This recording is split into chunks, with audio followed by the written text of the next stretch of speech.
naimbag nga aldaw tayo amin kakabsat. So kas makita yo dyan ti content ni Cherry nga about itin ti ubeng ket ti kapag paiswanan na aji kakabsat ket anak ko.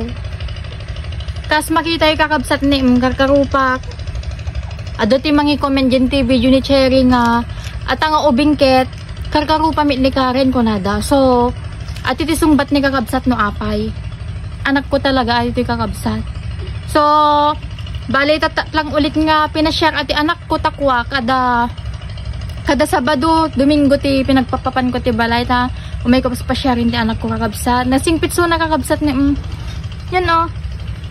Pahad tinagan na kakabsat iso timpanagan ko. Lalaki iso na kakabsat bali 6 months na pailaing kakabsat. Ta adumit digiti tao nga makakit-kita ti anak ko nga ti pagorop da kakabsat ket may nga tawinin ni mahanpay kini nakadakdakkel.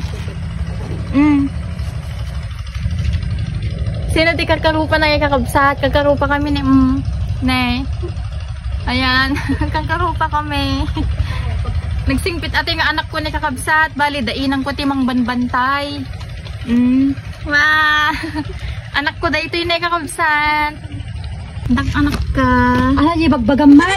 Sino anak ni ading mahata? Anak ni puto. Tala ibagbagam. Kanyami ni ina ngayon. Ipaparang ko lang mitke. Nay, mukha yung mitken. Kanaki, Neng. Talaga mo nga anak ni ading mo. Awalin, nay. Awalin kakabsat. Mukha ni ina ngayon nga anak ni ading ko. Wow, nagpaiso. Anak ni ading ko dayto ni kakabsat. Hangko nga anak.